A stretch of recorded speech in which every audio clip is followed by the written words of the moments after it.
প্রধানমন্ত্রীর ভারত সফরে করা সমঝোতা চুক্তি বাংলাদেশকে পরনির্ভরশীল রাষ্ট্রে পরিণত করবে বলে আশঙ্কা প্রকাশ করেছেন বিএনপি মহাসচিব মির্জা ফখরুল ইসলাম আলমগীর। দলের প্রতিষ্ঠাতা জিয়াউর রহমানের সমাধিতে সাংবাদিকদের তিনি জানান, সরকার বিরোধী আন্দোলন জোরদার করতে কৌশল নির্ধারণে সমমনা দলগুলোর সাথে আলোচনা চলছে। তার অভিযোগ, সরকার নানা সময়ে জঙ্গিবাদকে বিরোধী মত দমনের হাতিয়ার হিসেবে ব্যবহার করছে। রিপোর্টে জানাচ্ছেন মইনুল হাসান। বিএনপি সমর্থক আইনজীবীদের সংগঠন জাতীয়তাবাদী আইনজীবী ফোরাম নেতাদের নিয়ে দলের প্রতিষ্ঠাতা জিয়াউর রহমানের সমাধিতে শ্রদ্ধা জানাতে আসেন মহাসচিব মির্জা ফখরুল ইসলাম আলমগীর।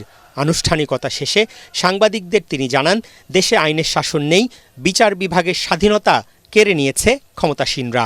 সব মিলিয়ে বাংলাদেশ একটা ব্যর্থ রাষ্ট্রে পরিণত হয়েছে। প্রশ্নের জবাবে তিনি বলেন, ভারত সফরে নিজেদের ক্ষমতায় থাকার নিশ্চয়তা আদায় করাই ছিল সরকার প্রধানের মূল লক্ষ্য। এই সমঝোতাগুলোর অর্থই হচ্ছে যে অতি অল্প সময়ের মধ্যে বাংলাদেশকে তারা নির্ভরশীল করে ফেলবে ভারতের কাছে। পার্টনারশিপে আমাদের কোনো আপত্তি নেই, কানেক্টিভিটিতে কোনো আপত্তি নেই। সেখানে বাংলাদেশ কি পেল সেটাই হচ্ছে প্রধান। আমরা তো এখানে কিচ্ছু পাইনি।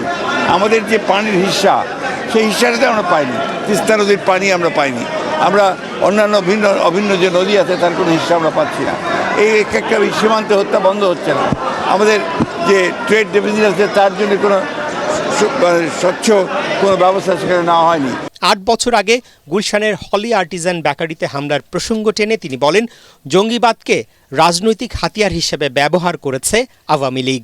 আমরা আন্তর্জাতিক জাতীয় জঙ্গিবাদের বিরুদ্ধে, কিন্তু এরা যেটা করেছে, এই সরকার যেটা করেছে, এরা জঙ্গিবাদের নাম করে তাদের বিরোধী পক্ষকে হয়রানি করেছে, তাদেরকে গ্রেপ্তার করেছে এবং তাদেরকে আজকে কারাগারের মধ্যে নিক্ষেপ করে রেখেছে।